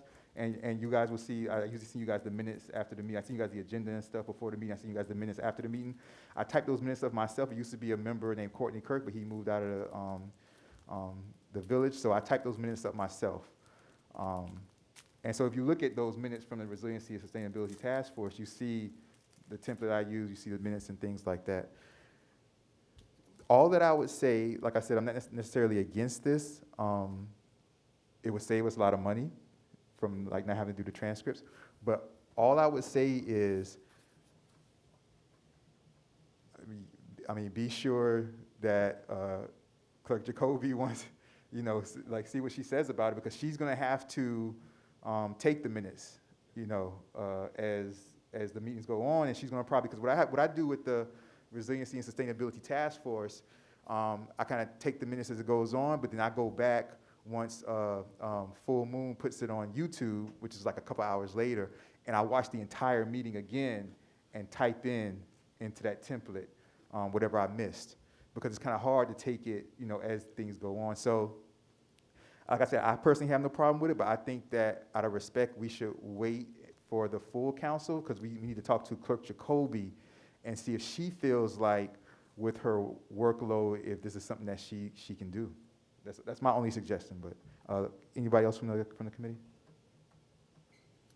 Mr. Mayor, Yes, Council President it's Lightfoot. the responsibility of every village clerk to take minutes. That's just part of the job description. It didn't say print a transcript. It said take minutes. And the minutes are very simple. That's why I put a proposed template. So she won't have a problem, because some minutes can get ridiculous. They really can. Look at Christie. She's shaking her head. Some minutes can get ridiculous. It's just a matter of surmising what got passed. I mean, look at it, guys. It's all present members, absent members, additional items requested, if any, approval of the agenda. Once you approve it, she just writes down the name. So rather than us trying to go back and pick information out of that 82 plus pages to get one thing, is right there in the minutes. And who reviews the minutes is usually whoever is designated. And you don't need a whole lot when you do minutes. Sometimes all we're looking for is council, but what did we vote? How did we vote it? Exactly. That's all we're looking for. But to have to go through 82 pages, I'm glad, Mayor, you're not opposed to it, but this is not hard. I'm just saying stick to the job description. The job description says she takes minutes. It didn't say you do transcripts. You take minutes, and I thought that's what she does, because she's making notes all the time. That's all you're doing is making brief notes. You're not making long sentences, you're taking brief notes. That's a minute. But a transcript? Thank you, Mayor. Thank you, Council President Lightfoot. Like I said, Council President Lightfoot. Council President, was there something that you wanted to say? I thought you were about to chime in. No. No, you're good. Like I said, I'm not necessarily, I'm not against this. I just think that since she's not here tonight, we should hear from her. And as far as, and I'm in total agreement with you when it comes to the job description, but if you guys remember, I said one of the internal things that that I want to do is, because the clerk doesn't have a job description on record. I said that a little while ago. I said, so just like the RFP, RFQs, that's one of the things that I want to implement.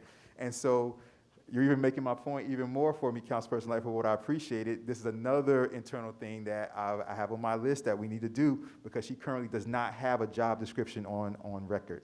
So me and her are working on that right now. So what I would say is, out of respect for Councilperson Lightfoot Ward, what I will do. I'll move the table. This is what I'm going to do, Councilperson Lightfoot Ward. I'm going to ask for a motion to move it to full council, ask for a second to move it to full council, and we can discuss it at full council, because she'll be here, Councilperson Lightfoot Ward. That way it doesn't have to hold up, you know? Okay. All right, I got you. Don't worry about it. I got your back. Do I have a motion to move this minutes template to the full council meeting in July? I move it. Second. Moved by Vice Chair Martin, second by Councilperson Lightfoot Ward. I did. All right. Madam Manager, roll call for that, please. All right. On the motion to move the proposed meeting template to the full council, member Councilperson Lightfoot Ward. Yes. Okay, member Councilperson Perella. Yes. Member Vice Mayor Urbom. Yes. Vice Chairperson Councilperson Martin. Yes. And Chairperson Mayor Nickerson. Yes. Okay, motion passes 5-0 to move this to the full council. All right, thank you very much. I appreciate that. I'm going to go ahead and move to good and welfare. Well, before I close out the agenda items, is there anything else that that the council wants to bring up that's related to any of the agenda items that were on here before I move on to good and welfare? Yes, something was in the packet, and I don't know how it got in there, but it said something about proposed for human resources, professional services. This was in my packet. This was in my packet. Oh, yeah, that's part of what an option would be for the RFQ CFO services. That's another option we have that we would be able to have. So we're going to bring all that back to the full council, Councilperson So Lightfoot. this is not under consideration, or it's just in the packet because I didn't read it, I didn't want to read it because I didn't know what it was. It's part of the, so you would group it with the RFQ CFO services. It's another option that, because we could either, put out to hire a permanent CFO individually, but there's also service companies that offer financial services. So that's another option. Yeah, but this is an unsolicited bid, from what I'm looking at, and we don't do unsolicited, well, if the Well, city it manager's was gonna explain solicited this. by me. I did reach out to a recruiter just to see what the options were. Sometimes we need things quickly. We're looking budget season right in the face, and, we need to move quickly. So I wanted to see what is out there just as an option, and I wanted to provide that too, to see that there are recruiters that recruit for municipal positions, and, that was just an option that was provided. Do we hire and fire that often? I'm sorry, I Do we couldn't. need people that often that we have to have a service for human resources? No, we don't. But this is something to consider if you want to just, this is another option. But no, Because we if I had to don't wait for turn you- over staff that often or that fast, but it's an opportunity. It's something to consider. Because, Mayor, if I had to wait to get the village manager, we had to wait to get the village manager, that's a long process. And we didn't. You got voted in, you showed up, you got voted in. I don't care about how you got here. I care that we got you. But that's a long, we gotta have a company? No, For- you don't for have our to have it. staff? It's something to I don't wanna think see about. another RFP talking about a new thing to spend money on. We're trying to save some money right up in here. Yeah, so, thank you very much, Councilor Lightfoot Ward. So, my policy is always to give you guys all the options possible. And then you can say, okay, well, I don't like this option, or, I like it, or, I never thought about this option. This is a good option. But it doesn't hurt to have the options. So that's kind of how I like to do things. Have all options on the table, and then you choose from what you feel best. All right, you guys. Being that that's the case, nothing else, I want to move on to, Councilor, Vice Mayor? What are we moving on to? Good and welfare, you guys. Anybody from good and welfare? I'm seeing nobody in the audience. Anybody? No, going once, going twice, going. All right, do I have a motion to adjourn the Administration and Finance Committee meeting? No, I have. Oh, you have, I'm go not ahead. sure if this is permissible. Go ahead. The attorney might tell me if this is permissible or not. But as an item of new business, I wanted to ask one question while we had the manager and CFO here regarding an update on the audits. Is that allowable, or should I have brought that up at the beginning? No, well, go ahead, Attorney Giller. Yes. I mean, Okay. it's discussion. Whether you could act, pass a motion on it is a different question. What I'm looking for is, But you're just asking a question. I mean, There's no harm in asking a question. yeah, that is correct. I'm just asking a question if there is any update or any clarity on what is going on with the audits. Just for the record, saying that it would be a different question, could you pass a motion, is not saying you could not pass a motion. That would be a separate discussion. Under some circumstances, maybe you could. I don't want the fact that I'm saying it'd be a separate discussion to create the impression that there's an opinion that you could not. It's a different discussion. Asking a question definitely is permissible. Chris Wallace, interim CFO. So they've started the field work. We've been providing them records. I would expect that to continue through the rest of July and be finished maybe the first week of August. We've already also started with fiscal year 20 audit as far as preparing for it as soon as this one is finished. Is there any one specific aspect of the audit that is, Can't hear you. sorry, can you hear me now? Is that I better? can. Okay. So my understanding is that there is either a report or a series of reports that are either missing or late. Well, they're missing and late. They're just late. So there's two reports that have to be filed with the state. One's the audit. One's an accompanying what they call the annual financial report, which is part of the audit. It's just something you have to file with the chief financial officer at the state. So they basically both get done at the same time. And that's what they're working on now. The audit is, you really can't do the annual financial report until the audit's done in case they make any adjustments. So, and you also have to file an audit with the annual financial report, which is, the annual financial report is basically a listing of all the expenditures by personnel costs, operating expenditures, and capital outlay. It's much more detailed as far as line items in the audit, but they go in hand, so they basically get filed together. So then where did we go off track in terms of being on time with these reports and therefore the audits? It's my responsibility to get them done. Bottom line, they weren't done. There's lots of different reasons why they weren't done. We had filed for an extension. Apparently, they did not get that. A lot of cities have filed for extensions because of COVID and whatnot. But the bottom line is they just weren't submitted in time, and we have lots of reasons for that. We started off with financial information that needed to be adjusted. Then during the first part of the audit, say the March or April after the financial year ended, September 30th of 2019, we ran into problems with your computer system for a month. It really wasn't the computer, it was the internet. The person that we had brought on board to help with all this, the city did not want us to use them, so we had problems finding a replacement, a permanent person to help with the work here, which is a lot more than expected. But the bottom line is it just wasn't done, and it's my responsibility to get it done, and I'm embarrassed that it was dragged out so long, but at this point I really can't tell you anything other than that. Okay, that's all I have for tonight. I mean, if it makes any difference, we really haven't billed since last May for any of our services, because I've told the staff until the audit's done, just don't bill them.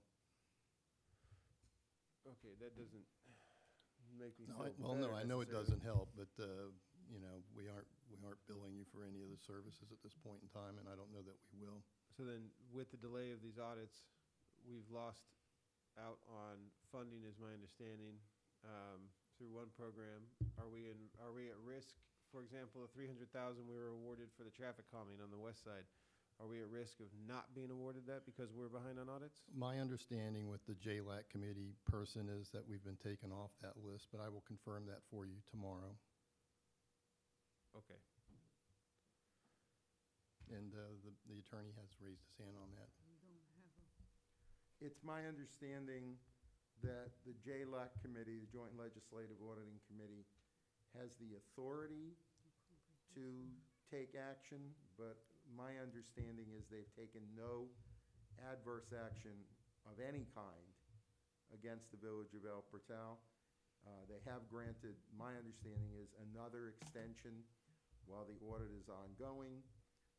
There's nothing that indicates, given the fact that the audit is proceeding, that the deadline they've given is an irrevocable deadline that could not be adjusted if necessary. And it is not tremendously likely that a municipality like ours that was in the middle of trying to complete the audit requirements would actually be penalized by JLAC. It's not impossible, but typically that's reserved for, if I can use the word, scofflaws, who basically say, it's not done tough. And they say, oh, really? But when you work with them and indicate that you're moving diligently, that the things are in the hands of the field auditors, and that it's proceeding, typically, if it needs a little further extension, that can be done, and your representatives in Tallahassee are certainly also able to talk to their colleagues on JLAC and say, hey, come on, we need a little more time. So just that is not a comment on what should or should not have been done, but it's not my understanding it has interfered with anything to date, and it's not my understanding that anything has been done or said other than you have to get this done or else, which of course we know, but I don't think it's gone any further than that, and it's not likely to. That's not definitive, but that's my opinion. And then with other projects that would have funding attached to them from one entity or another, same question. Let me jump remains. in. Let me jump in here real quick, Vice Mayor. This is what you're talking about. So on June 29th, we got an email from Pannoni about our El Portal wastewater stormwater project status, and it was talking about how the funding that we're looking to get, the individual was telling the individual from Pannoni, the individual's name is Mr. Timothy Banks, and he was telling Steve Elias from Pannoni, it's the wastewater project I'm concerned about. I believe we still need to close out that design loan, which is way overdue, and we can't disperse any more funds to El Portal because they are 2 audits behind. Wow, This is from the state. not good, not good. That's not Well, good. and the reason that is because you showed up on the list from JLAC. And like I said, I would confirm that tomorrow with them, but my understanding is that list has been modified to remove you from it. So, you know, I can't guarantee you right now that that's the case, but that was my understanding 2 weeks ago. So, Mayor? Yes, please. So we don't have a comprehensive, I can't think of what that thing's called right now. So we don't have a comprehensive expense and revenue? I think you're talking What's it- about a comprehensive annual financial report. Yes. All right, so the city, What's the short acronym for that? CAFR. The which- CAFR, we don't have a CAFR? No, you don't, but you actually have never had a CAFR. You just have what we call liftable financial statements. The city's never presented a CAFR that I'm aware, but it's the annual financial report. That's the audited financial statements. And we should have a CAFR? It's not necessary. I mean, the only difference between what you prepare and what a CAFR would have is there's a statistical section. There's a I know what, I know yeah, what it is. there's some other little elements that make it a CAFR, but it doesn't take away from the bottom line of an audited financial statement. Okay, So all right. smaller entities. But we're in trouble right now. That's the You are. bottom line. You are. We're resolving it. You know, We're it's kind of delinquent. like being on double secret probation. You know It's what? not necessarily an action item as long as it gets done now. We've been told, now you need to get it done. Now, they've given us an advanced deadline. They did grant an extension. You know, there's no reason why the extension that's been granted is insufficient time to complete the audit. But should that prove to be a problem, it is likely that a further brief extension would be granted, because that's how JLAC operates. That's what it does, is to make sure that it's not there to be punitive. It's there to make sure people get done what they need to get done. And as long as you're getting done what you need to get done, JLAC is not going to be your problem. So the fact that, you know, we may have the issue that the mayor read, I mean, we want to get funds dispersed. If there's some relatively brief delay in a disbursement, I don't applaud that, but it's not the same as saying those funds will not be dispersed. No, and I do see from emails sent saying that they have sent money, which is $43,000, 226. It's been held and we're not gonna see it because of the audit weren't being conducted, right? It's not my understanding that we won't see it. There's not the same as held. Well, it I says may be on the- wrong. yeah, I may be right. wrong. On the email says that once those funds are held, you're not gonna, it will not be distributed to the municipality and will go back to the state. I'll be happy to review what you're looking at, Councilman. And how come I didn't see it? Oh my, I would've read all of that, yes. As we get ready to close this up, let me just say, for the record, we appreciate everybody who does a good job and tries to do a good job. I received letters, I'm holding up one here. Anybody can get a copy if they want it.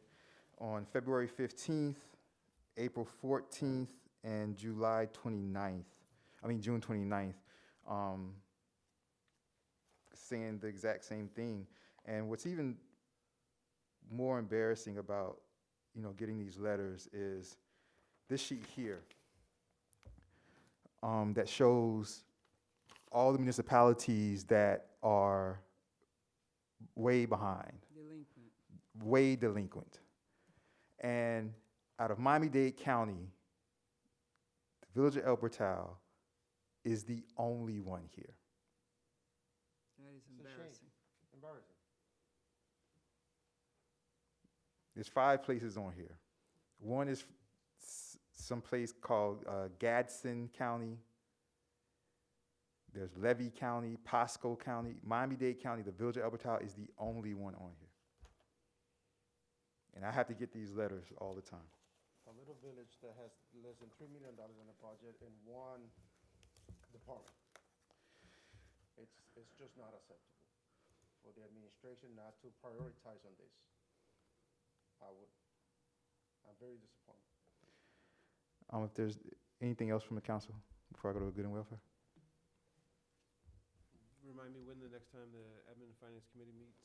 It will be September, but yeah, it will be September. That's when next As well time as we the meet. 2 budget hearings. Okay. And we also have 2 budget hearings. And I'd like to just Yes. add too, Yes, just Madam as the Manager. village manager, I have, I get these letters as well, but I've also strongly, pushed and pushed and pushed. There was a time when we were trying to get a mid-year budget review out in March, and I pushed because I found that the audit was the priority, and I really needed that done.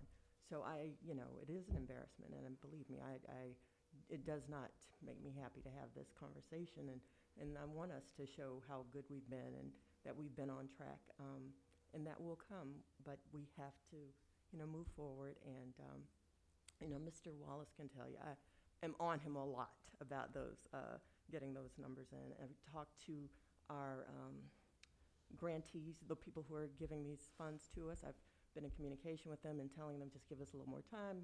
We're going to get this done. And I've been in touch with our auditors on almost a daily basis just to ensure they have everything they need and that we're answering everything and communicating with Mr. Wallace to get those things in. So we really, this has always been a priority. Unfortunately, it's just a matter of manpower and, I have to delegate and trust that it's being done.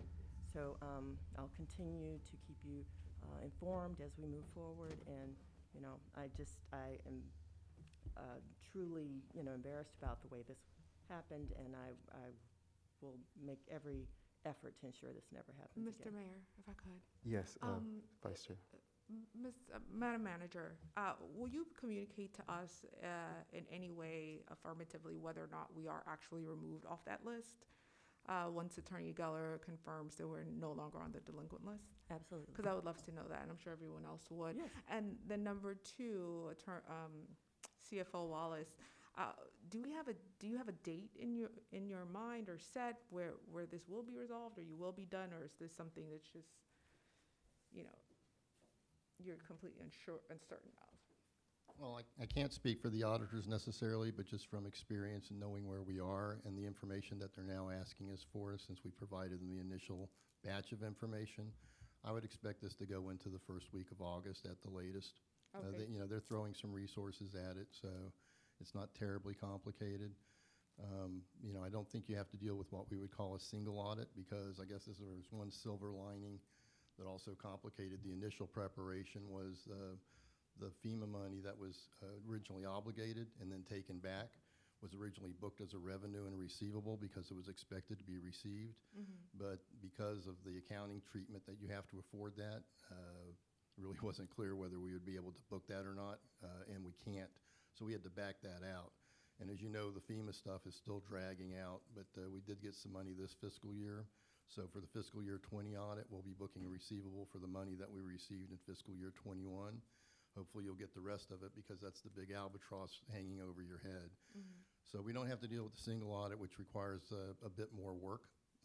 So I'm thinking the first week of August. Okay, And like I said, we've so- already started preparing some of the work for fiscal year 20 as well. Understood. So by mid-August, this should be resolved? Yeah, I would think so. And your deadline's the end of August. Now, we did ask for an extension, which they said they never got, which was from an email from our server. So I don't know what the deal is. We're still fighting with them on that. The list that the mayor holds up is the list of people who were put on the list to freeze up their money. There's actually another list showing the number of cities, and it's probably about 20 taxing authorities that are delinquent, and there are some in Dade County on that. I know Opelika's still on that list for fiscal year 19. Definitely. We don't want to be Yeah, on the list, all right. whether we're the only or one of few. But I appreciate having a hard date for us to look toward. And hopefully it is all resolved by mid-August. And Madam Manager, if you could just send us an email just confirming that we are indeed off that list. That would be Absolutely. helpful. I will. Thank you. Well, just to be clear, you'll stay on the list, but they've put you on the list of, freeing up your money that they've held back or would have been holding back until you've submitted the audit. So there's two lists, I guess is Okay. what you're looking at. Sounds good. Thank you very much, Vice Chair Martin. Appreciate those questions. Vice Mayor Urban, I know you want to say. Last statement, just to remind the council that this is far more problematic than just trying to understand the relationship between this and JLAC. We're blind right now, completely. Not having those audits mean we don't have those audits.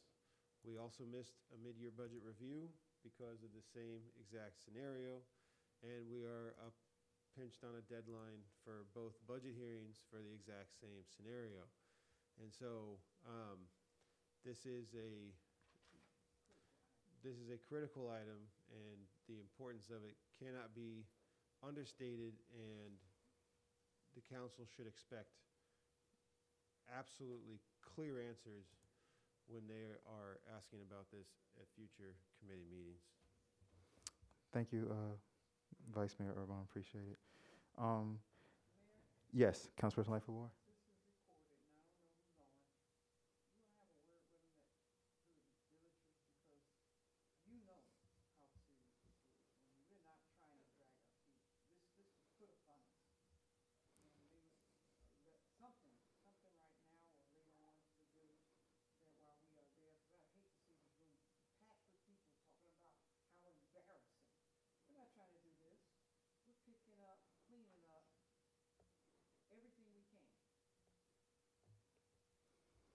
Absolutely, Councilperson Lightfoot Ward. Well said. Absolutely, absolutely. You guys, we just have to, and I can put out an official statement, but we just have to get through this.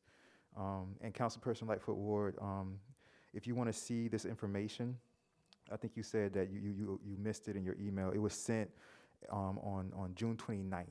So if you look at your email on June 29th sometime, at a later date or when you get home or whatever, June 29th, you have two emails that were sent to you, and they were both about the projects that are in jeopardy because of the audits not being done, and it was the information about the audits themselves being late and money being withheld and things like that. It's all good, no problem. I can resend them to you. It was June 29th in the morning. It was like 11 o'clock, 11:56, 12 o'clock in the afternoon. All right, you guys.